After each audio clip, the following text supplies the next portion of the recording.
of owning a cafe and other heroic deeds by Beware the Tristero, Chapter 120 of Fathers and Father Figures, Part 1. The rest of that Sunday was filled with memories that he'd reflect on fondly, memories that had been immortalized in various photos, videos, and GIFs that had been shared and reshared amongst themselves, their wider family, and community members. Images from the infamous match that had seen Mitsuki versus Dabi arm wrestling, plus the incredulous looks on everyone's faces when Denki, marshmallow and chocolate dabbing his lips, had eaten the coveted piece of cake that they'd been competing for, had been turned into memes thanks to the teens. Then there was a wonderful series of pictures featuring himself and his Kersenta siblings as they sat in the knitting nook with Mimi-chan and the girls with a strange Western game that Toshinori had picked up from somewhere set up on the table between them. Monopoly was an archaic and exasperating thing to play, but to see Naoki and Takeo become increasingly more competitive when it came to buying houses, hotels, and the wealthier properties had been hilarious. Especially when their community's godmother bankrupted the majority of them. Another beautiful photo set came from the girls and younger women of their group. They'd all gathered in the cat enclosure to fuss over the felines. Fuyumi was sat between her mother and Inko, their laps covered by a stretched-out Hime. Ochako and Suyu were cozied up with Ryuko and Rumi, their hands wielding feathers and pom-poms attached to glittery wands tied up with ribbons for the majority of the juvenile cats' pawing pleasure. Mitsuki and Yu similarly had banded together with Nibori and Tomoko for a selfie session featuring a nonplussed Homura, merrily purring Sushi, curious Hahe, rambunctious Bats Katsugo, and thoroughly grumpy Gigi, who had mewled quite loudly until Tomura swooped in to rescue him. Then there were the videos of Dungeon Master Marai overseeing the Tots teens, Toshinori and Atsuhiro in a quest that had them laughing, whooping, and cheering, even when the GoldenEye man set dragons, demons, and goodness only knew what else on their respective tails. His fiancée adored his role as Barbarian King, whilst he led Princes Hitoshi, Nato, Mirio, and Natsuo to victory. Atsuhiro made a fine dwarvish bard who'd flirted quite raucously with the grim-faced dungeon keeper. Izuku was a valiant elfin ranger in a company of elves and half-elves, featuring Shoto, Tamaki, Keigo, and Spinner. Katsuki, true to form, had become a fierce orc warrior, with Eijiro and Denki acting as his loyal followers, whilst Dabi and Tomura were mages, of course, with Oboro acting as his Flame Lord's backup, and Hisashi declaring that none would best his technologically gifted protege. Such good times. He could hardly believe the Sunday Keiji-san had booked them in for their Tartarus visit had come along so quickly, and yet here they were, getting patted down and security checked at the entrance. Toshinori hadn't liked the idea, but they'd agreed to disagree. Mitsuki had asked to come along just to spit on Enji if she got the chance. Inko, strangely up for such violence, had similarly wanted to accuss the bastard. As mothers who were fiercely protective of their own children, to know that Todoroki had so abused their childhood friend and his children had made the strangely calm woman a touch bloodthirsty. If only he could have smuggled the women in with him and gotten them into that asshole's cell. Then he thought justice would truly have been served. Okay, gentlemen, you're all cleared. Please follow me to the elevator. The Bro Hiro Mandale smiled after passing them their visitors' lanyards. Nodding, he did as instructed before placing calming hands on his ward's shoulders, the pair of them blinking around at the austere gleaming white walls, the numerous imposing guards, and blinking CCTV cameras. They'd been quite unsettled by the corridor filled with scanners, and as they'd taken out their keys, wallets, and phones, he'd simply tucked them through it, assured them that everything would be fine, whilst waving his beloved Hello Kitty bauble at them before adding it to his tray. His tray next to the one loaded with fruit rice for Shigaraki and cookies for the guards. This place gives me the creeps, Dabi muttered, those turquoise eyes flickering to him over his Jargo blazer. I can't believe that you come here every other month. You sure that the Warren isn't trying to recruit you to her kitchens or maybe her counseling team? He furthered while his tone rough flinched slightly. The younger of the two 18-year-olds still carried a lot of guilt over him coming here to appease his former, now there's a thought. guardian. But I don't think even the warden of Tartarus, as formidable as she is, would be willing to fight Nezia for the rights to employ me. He chuckled, his fingers giving the decayed quirk user a gentle squeeze. Besides, I've made a few friends here, and we've been able to sell more of our baked goods, so it's really not that bad. Coming here is a small price to pay for helping the general public, after all, right? He added, the pair he walked behind, relaxing at his words. He hated that they had to go through this, but if talking to their respective demons would help them to sleep at night, if it would help them to heal, move on, and put their tragic childhoods behind them, then he'd walk through hell with them if they had to. Whoa, you weren't kidding about the basement level, huh? Tomra tried, his brows rising. As they all entered the small gleaming chamber together, their chaperone selecting the -77 button to initiate their slow, steady drop to the most secure level Tartarus had to offer. He'd heard some of the guards fondly refer to it as the 9th circle of hell. He'd made sure not to mention such things to his wards. The situation was bad enough, wasn't it? Yep. You're gonna feel your ears pop in a few minutes, and that's why I've been allowed to sneak us some hard candy for the ride. He grinned, his right hand slipping into his blue blazer's inside pocket to produce 4 delicately wrapped bonbons in their favorite flavors to share out, the final piece offered to the delighted bro. Forget the warning. I'd hire you to be here during all of my shifts, you know? She winked as they shared a chuckle before she began to chat pleasantly with them, as she was wont to do, since he'd tempted her to the cafe a few months ago, their banter about which cat breed was best, helping to put the teens at ease, too. And Dabber defending Homra's Siamese credentials, Tomra insisted that mixed breeds were best, and the brunette fawning over the felines whose name she used as a moniker, he couldn't help his own nervous relaxing. For better or worse, this needed to happen. He and his oldest ward would be visiting Endeavor first, whilst the pro kept Tomra busy in the staff lounge with cat videos and memes on her phone, before the three of them would entertain Shigaraki together. Apparently the old bastard had been thrilled by the idea, because of course he was. Patting down the charcoal suit that Dad-Mite had bought him for his last birthday, Dobby shared a look with his guardian before walking into the interview room. Stark and minimalist. He tried to chuckle. So that's the real reason why you're so chill about coming here, huh? He grinned as Shouta snorted and ruffled his hair, the familiar loving gesture helping to soothe him as they stepped deeper into the 30 by 40 foot heavily guarded room. There was a machine gun turret in every corner, on the floor and ceiling. 4 guards lined each wall, no windows, 2 doors. 1 desk sat in the center of the room with 2 chairs on their side of a thick clear glass and 1 on the other. Aye, just because your art skills enable you to paint your room in our cafe in color doesn't mean that you can't enjoy the blaring whiteness, right? The man who'd saved him countless times snickered as they padded over to the seats they'd been provided with, his eyes unable to stop themselves from observing their audience. The majority were men, their musculature jacked to the point where many of them could do a decent All Might impression. His father should feel quite at home in such company, shouldn't he? He hoped that this place would be his home until Shouta was in his 20s at least.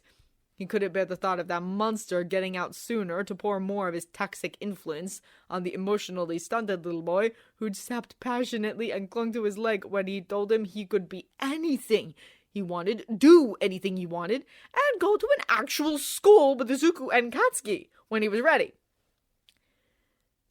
The tots had been so good to him. Good for him.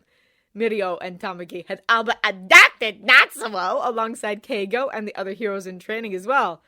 And to see Fuyumi laugh, to see her smile, to see her be appreciated was marvelous, but none of them should have been starved of such basic human interaction, should they?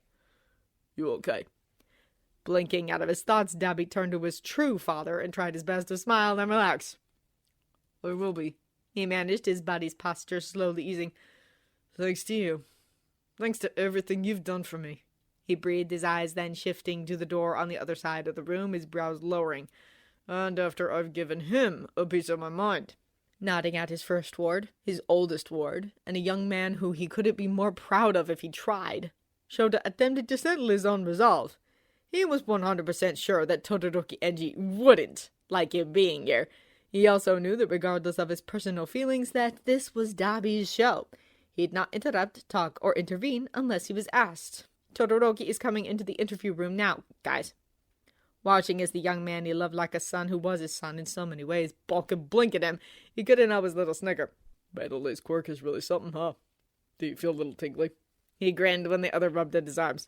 Not gonna lie, that's really kinda creepy, isn't it? The scarred youth managed to smile before, a sigh passing his lips, the door beyond the thick, allegedly quirk-restrictive glass opened, and Todoroki Enji was walked in, his imposing form bound into a pale green straitjacket composed of flame-retardant and quirk-dampening fibers, as he was led by 4 more faceless, nameless Tartarus guards. The look of unadulterated fury in his eyes said more than any words ever could. Prick. He wasn't in the slightest bit moved, not the slightest bit sorry as he approached his oldest son, the son he'd left for dead, vaguely mourned, the ghost who'd returned to shine a damning light upon the past god. It was a good job there was a good 10 inches worth of glass keeping them apart. Toya, the other started, his voice a vacuous monotone, as he was prompted to sit, the chains which linked his ankles jangling as he did so. That's who you're claiming to be, isn't it? Oh, that son of a bitch! Narrowing his eyes upon the impassive facade of the former number 2 pro, he was finding it really hard to hold his tongue. It'd probably be wrong to ask Kenji-san if he could talk to the prick privately in a room without CCTV, wouldn't it? That's who it was. Yes. The young man sat to his left, replied demurely, those turquoise eyes narrowed as he composed himself. You've seen the DNA results, father. I know that your legal team requested them. He furthered, his tone level, his brows furrowed, as the 3 of them sat there like they were in some kind of Mexican standoff. Damn! He'd been watching too many Western movies with Toshinori, hadn't he? No son of mine would do this to me. The crimson-haired asshole sneered. And you're either Toya, my son, who foolishly pursued a power I told him not to, and paid the price for such arrogance, or you're an impostor created by this little villainous prick to frame me. The older, broader man growled. So which is it? Don't you dare call him such a thing, you bastard. He wanted to tell him that it was okay, that he couldn't care less about such an insult. However, as he looked to Dabi, he found his jaw snapping shut. His ward needed this. He couldn't intervene. He wouldn't, so long as the young man beside him kept his quirk in check. The only villain here is you, the teenager continued, his tone caustic. If proof of who I was is what you're after, then let's talk about my training, shall we? He stated, his hands now gripping the armrests of the chair he sat in. I was thrilled, fucking ecstatic, that you wanted to mold me into a hero, even when you broke my ribs, busted my wrists, my ankles, and damn near shattered my nose, he hissed. It was enough to see you proud, to hear your praise, to see you want me around, even as Fuyumi sobbed and begged to be a hero too. Sucking in a shaky breath, Shouta forced himself to remain quiet, to remain still. How can you look at me now and not see the damage you carved into me, Dad? The younger flame quirk user demanded as Enji looked on, his brows furrowing slightly. They all recognized me. Even Shouta. Even though I only got to spend a few months with him before my hair whitened and my body started to reject my quirk altogether. He seethed. And then I was less than worthless to you. I was a failure, and you just took him. You pulled him from me. You threw me out of your life. You exiled me with the others. Do you even know their names? He shouted. Do you know what they like to eat? Their favorite colors? I want to hear your answers. Say their names, Chichue. Tell me about them now, he demanded, his body standing so that he could look down at the blinking man. The blinking man, who seemed more perplexed than moved. That bastard, that fucking son of a bitch! I know who my children are, the former hero murmured. Fuyumi, Natsuo, and Shoto are my children, he furthered, and Toya is dead. Shouta had never felt so angry, not even at Shigaraki and everything he'd done. On that, we can both agree. the 18-year-old replied quietly, his eyes closing as the ire he'd been riding like a tidal wave died down. My new name, my true name, is Aizawa Dabi. He breathed, his tone reverent like a prayer. And you have no power, no sway over me, not anymore, he stated firmly, their eyes locking. And I am so glad, so pleased to say that goes for my siblings and my mother, he murmured, a smile tugging his lips. Hell, I'd even go as far as thanking you for not being a prick for once in your life by actually signing those divorce papers, he said, a chuckle escaping him. Not that you'll care. You never valued her. Anyway, she was your broodmare bought and paid for with your money and her parents' honorable intentions, he furthered, his eyes screwing shut. God, you make me sick. And I wish that you weren't one of the two people who brought me into this world, but you did. As much as I hate you, as much as hate what you've done, now that I'm living a good life with a true father, a fiancé, my family, and a community of people who love and accept me, I have to thank you for siring me. I have to, because as much as I suffered under you, I don't suffer anymore. And none of my family will. Not at your hands, anyway, he told him, his body having relaxed some more, whilst NG continued to regard him carefully. That impassive mask of a face hadn't even cracked. He didn't even look contemplative, let alone concerned. He was stomach and motionless even as he opened his mouth. Do you think that this little game you're playing will get you anywhere? He mused demurely. Ray, as simpering and subservient as she appeared to be, was always looking for an out, he grumped. I'm not surprised that you'd go for something this dramatic and dangerous. After what you did to my protege, I find it ironic that you'd cite me as the fiend in this imaginary tale you painted. He sighed, his eyes closing. Also, you're very wrong to assume that I'll be held here for long. That the lies you've all spun will hold out. He shrugged. Shouta will become the #1 hero. He will succeed under my guidance, and you will be very dearly sorry for crossing me. He furthered. So, are we done here? Closing his eyes for a second, Shouta turned to Dabi before rising to meet him, his gaze then returning to Enji, the ruthless monotone he'd used as a shield to protect himself in his youth returning full force. One day, and that day might be tomorrow or 20 years from now, you're going to look back on this meeting and deeply regret missing this opportunity, he stated, his left hand resting atop his oldest ward's shoulder. This is your son. He's a beautiful, wonderful gift that life gave you. A gift that you don't deserve. He furthered, you have my contempt, Todoroki. But you also have my pity. He told him firmly, because you'll never feel the joy that I do every day, just for knowing him, just for having him in my life. He sighed, his head shaking. You're a fool. He huffed. At the second that realization hits you will be both a blessing and a curse, I'm sure. Then, if they're willing to hear you, I'd suggest apologizing and begging them for their forgiveness, begging all of them. He continued, his eyes narrowing.